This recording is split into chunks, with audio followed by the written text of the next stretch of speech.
Hey guys, it's Amber. Welcome back to my channel. In this video, I'm going to be summarizing Spider-Man Far From Home in 15 minutes. If you are ready for the spoilers, then please watch on, but if you don't want any spoilers, please stop watching because this is gonna spoil a lot. Spider-Man Far From Home is the second Spider-Man film in the MCU, following up from Spider-Man Homecoming. This is genuinely my favorite Spider-Man film ever. Spider-Man Far From Home is my second favorite film in the MCU after Endgame. Honestly, it was absolutely fantastic. I feel like they took Spider-Man Homecoming and they turned it into an Avengers film. That is exactly what Spider-Man Far From Home feels like. Okay, now let me tell you a bit more about the film. Spider-Man Far From Home is basically Peter trying to find a balance between his personal life and being a superhero. This film is a really weird combination. At the beginning, it feels like a rom-com focusing on a high school romance, but it quickly shifts into a full-on superhero movie. At some points, I genuinely felt like I was watching an Avengers film. The action sequences in this film are just incredible. Far From Home is set after Endgame, and Peter is really struggling with the death of Tony Stark, as is the rest of the world. The plot of this film is that Peter and his classmates go on a trip around Europe. 2 weeks in Europe. It's gonna be great. Obviously, something's gonna happen, and he ends up fighting the bad guys. Of course he does, he's Spider-Man. One of my favorite moments in this film is actually when Peter gets to the airport in Venice. It's the first city that they're visiting, and the airport security guys want to check his suitcase. So he opens it, and there is his Spider-Man suit with a note from May saying, "You forgot this," a smiley face. And he's just stood there like, oh my god, what is happening? In this film, Peter doesn't have a single moment to relax. There is an underlying story that he kind of wants to declare his feelings for MJ, but things keep getting in the way. And by things, I mean villains trying to destroy the world. It's a superhero movie, you know, you gotta expect it. So before I start talking you through literally everything that happens in the film, I'm gonna tell you a few fun facts about what happens during Far From Home. Happy and May are dating, finally. Happy has been on to May since the very beginning of Homecoming, and now they're a thing. Well, he thinks they're a thing. She thinks it's more of a casual summer fling. Happy, that's my lunch. Don't eat that one. Happy's there. And he wants to say hi. Hi, Peter. Hey, Happy. Don't worry, I'm really taking care of your aunt. Peter's spidey sense is now called a Peter Tingle. You heard me right, a Peter Tingle. I thought that you could sense that with your Peter Tingle. Do not start calling it my Peter Tingle. Also, this is the first ever film in Spider-Man history not to be set entirely in New York. It's amazing, it's set all over Europe, and it's just fabulous to see so many amazing locations on the big screen. The story is largely based around a new character, Mysterio, played by Jake Gyllenhaal, and honestly, I was really nervous to see how he played this role. He's had a few close runs with the Spider-Man films before. In, I think it was Spider-Man 2. He was actually meant to play Spider-Man at some point, but then he didn't, but I'm really glad that he took on this role. I was a bit dubious as to how he was going to play it because I love the comic books and Mysterio is such a strong character, but honestly, Jake nailed it. He really did. There's certain parts in the film where he reveals more about the character's beliefs and what he wants and just how much of a trickster he is, and honestly, it just had me speechless. Mysterio claims to be from a different Earth, and he said that these villains, called the Elementals, destroyed his planet. He says that there's 4 elementals: air, fire, water, and earth, and the fire one is the strongest, and that's the one that destroyed his planet. He then came to Earth to try and help. The very first scene that you see in the film is Mexico. Nick Fury and Maria Hill step out of a car. They're in this destroyed village in Mexico.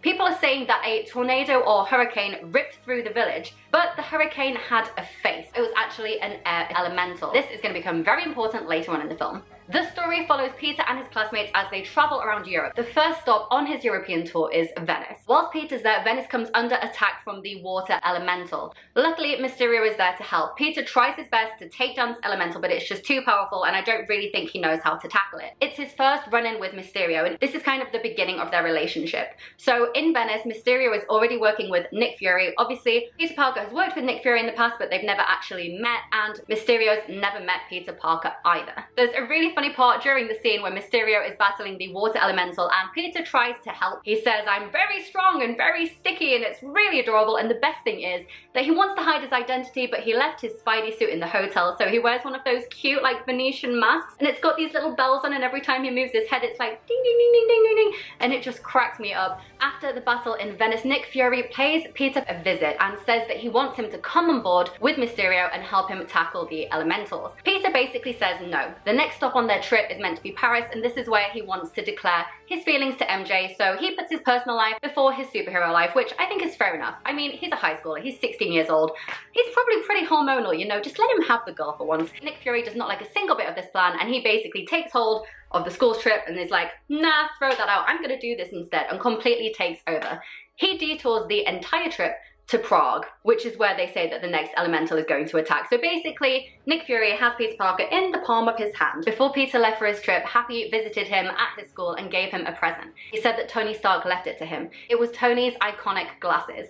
Peter hadn't actually looked at these glasses, but he'd taken them on his trip with him. So whilst they're traveling to Prague, he takes these glasses out of the box. There's a message inside that says, "For the next Iron Man, I trust you. P.S. Say Edith." So obviously Peter Parker's like, what? Say Edith? And then these glasses activate, and they're actually an artificial intelligence program created by Tony Stark before he died. Now, what does Edith stand for? I hear you asking. Well, it stands for "Even dead, I'm the hero," which is the most Tony Stark thing I've heard in my entire life, and I absolutely love it. These glasses give Peter Parker access to all of the Stark Industries technology, including their defense systems, satellites, weapons, anything, you name it, he now has control. Your new look, I love it. Thanks. Moving on to the second act. Now, of course, on the way to Prague, Peter basically is brought in by Nick Fury, and you guessed it, there's another battle with a different elemental. This time it is the fire elemental. Nick Fury is convinced this is the last elemental, and he thinks this is going to be one of the biggest battles ever. The fire elementals, they absorb metal and grow, and Mysterio said that these fire eternals can absorb metal and become stronger and bigger to an extent where they're actually so powerful that they can draw energy from the Earth's core, thus destroying the planet. He said that's how they destroyed his planet, so obviously the guys are pretty concerned about this. Peter manages to distract all of his classmates by getting Nick Fury to get them tickets into an opera. Lucky for us, we got the best seats in the house. Let's go. But obviously that doesn't happen, and they end up being in a carnival, which is where the fire elemental decides to strike. Prague is the first time that Peter and Mysterio have officially teamed up, and I have to say they do make a pretty good team. They battle the fire elemental and they do defeat him. After the battle, Mysterio decides to take Peter for a drink. Mysterio has this illusion tech which basically creates these insane holograms which look super realistic, but they're not. Basically, Mysterio manipulates Peter into feeling like he can trust him. And Peter gives away the Edith glasses. He gives the glasses to Mysterio, transfers all of the access to all of Stark's technology and weapon systems. I was like, no, don't do it. But obviously Peter is such a sweetheart and he always wants to do the right thing. He doesn't think that he's enough of a hero to fill Tony Stark's shoes, so he gives the glasses to Mysterio, telling him that he should be the next Iron Man. When Peter gives Mysterio these Edith glasses, he's giving him control to all of Stark tech, including the Stark satellites, which Mysterio is eventually going to use to create an Avengers-sized threat. Another fun fact, in Prague, Spider-Man gets a black outfit so that his classmates won't put two and two together and realize that he is indeed Spider-Man. When he's at the battle in Prague, Ned is there with his new girlfriend because apparently on a 9-hour flight you can now create a fully fledged relationship, and she says, Do you think that's Spider-Man? and Ned says, No, it's like a European ripoff version of them. I was actually reading about him the other day. It's not him. you know, he's called Night Monkey. So in this film, Spider-Man is called Night Monkey. After the Prague attack, all of the kids' parents naturally ring the teachers and say, look, we want this trip to end, bring them back to America.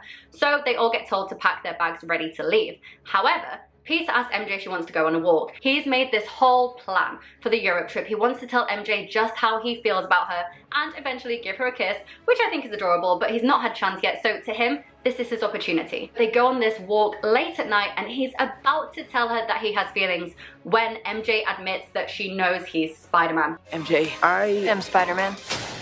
No, of course I'm not. I mean, it's kind of obvious. Mind blown. She was like, yeah, I've known for the longest time and I've been watching you and I saw the battle and blah blah blah, and then out of her backpack she pulls one of these drones. And Peter's like, oh, this is a bit weird, what is this? And she picked it up. It was one of the remains from their battle with the fire elemental. And as she's passing it to Peter, this weird hologram comes out. But it's a hologram of the fight, and obviously they're like, this is really weird. What's going on? Then they figure it out and realize that Mysterio is using this illusion tech to create these battles that don't really exist.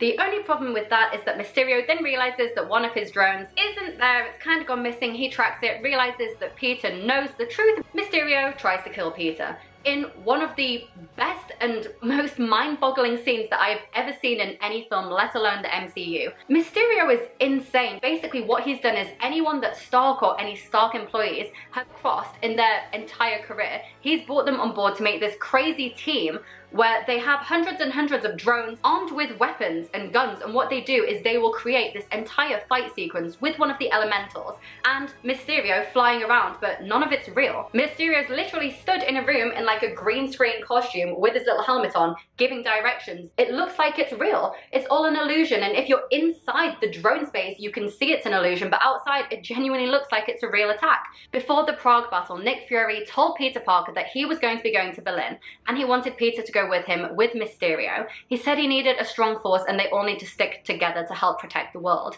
Peter declined because he wanted to go after MJ, but now after he finds out the truth about Mysterio, he has to go and tell Nick Fury. So he travels to Berlin. When he gets there, a car rolls up, it's Nick Fury. Fabulous. So he gets in the car, Nick Fury takes him to these headquarters, but then somehow Mysterio shows up. And it's not really headquarters, it's an abandoned building and it was all a hologram. It gets crazy. Mysterio kills Nick Fury, or does he? And he tries to kill Spider-Man, but honestly the scene is just insane. It's all an illusion, but then it's not an illusion, but then it is, and you don't know what's real and what isn't, and the scenario's changing. It was just insane. Honestly, my face was like, what? I had no idea what was real and what wasn't, and it was one of the best scenes in any MCU film. Honestly, it blew my mind. Towards the end of this scene, Nick Fury kills Mysterio and then goes over to Peter, tries to calm him down and says, you know, look, who did you tell about Mysterio? You know, the truth with all of this illusion tech. And of course, Peter trusts Nick, so he says, MJ and Ned. And then it turns out that wasn't Nick Fury, it was still Mysterio within the illusion. He turns back and says to Peter, you know, yeah, well, I'm gonna kill your friends basically. And then he pushes Peter in front of a train and Peter dies. No, I'm joking, he doesn't die. Could you imagine if he did? Oh my god. Anyway, Mysterio thinks Peter died, but he didn't. He just kind of collapses on a train and then ends up in a prison in the Netherlands, manages to break out, calls Happy, tells him the situation. Happy picks him up on his little jet. Then they go on Instagram because one of Peter's classmates is always Instagram live streaming. I'm gonna get so many followers. So they can see exactly where they are, and they're in London. So Peter and Happy fly over to London, knowing that is where Mysterio and his elementals are going to target next. I need a suit. Suit? You take care of the suit. I'll take care of the music. The third act of the film is all set in London. This is where Mysterio wants to create his Avengers-sized threat. Mysterio's aim is to be known as the best superhero ever. The thing is, he isn't a superhero. He doesn't have any powers whatsoever. He is a trickster. It's all CGI and effects and holograms. But he says that people want to believe. And if you have laser eyes or gauntlets so you can fly, they're going to believe in you. I mean, the whole world's just lost Iron Man, Black Widow, Captain America. They need to believe in someone, and he wants to be the superhero that fills that void. Basically, Mysterio has devised the most insane battle from all of his drones. He's now getting drones from the Stark Industries satellite in space, so there's probably 1,000 drones in total creating this illusion. And it looks like it's a combination of the air and the water elemental that are trying to destroy the city. Obviously, Mysterio flies in, and everyone's like, yay, Mysterio's saving the day. But really, he's not. Obviously, he's created this entire situation to make the world think he's a superhero when he's not, but obviously Spider-Man knows the truth. The final scene is amazing because it's literally Spider-Man by himself. He doesn't have a backup. The Avengers aren't there. Nick Fury can't really get involved, and it's the first time that we really see Spider-Man act as an Avenger. His action sequences are incredible. The stunts that he's doing, the way that he's acting, he's a fully fledged superhero. I genuinely felt like I was watching an Avengers film. I would put it on a par with the Avengers Battle of New York. It was that entertaining to watch. There wasn't a single moment when I was bored or I looked away. It was just so captivating. So to cut a long story short, Peter realizes that if he can get within the illusion, then he can shut it down. So basically, Happy takes him up super high into the sky. He kind of dive bombs into what looks like this giant elemental battle with Mysterio, but he knows it's not real, even though it looks real, which must have been terrifying. Anyway, he dives in there, sorts all the drones, shuts down the entire illusion so there's nothing there anymore. Mysterio knows he's there, gets a bit angry. Basically, they have a huge fight, try to kill each other. Spider-Man almost dies, but he doesn't, and he may kill Mysterio. Yay! Then it's all done and dusted. Spider-Man has saved the day. MJ comes running to him, gives him a big hug and a kiss. And it turns out that they really like each other, which is adorable. This film, I get so excited talking about it. I just thought Tom Holland was absolutely fantastic. The action was incredible, the writing was great, the story was great. It is everything that I wanted it to be and more. I couldn't recommend it highly enough. If you haven't seen it, go and see it now. I really hope that you guys enjoyed this video. If you did, don't forget to like, comment, subscribe, and turn on notifications for new videos every week. See you next time.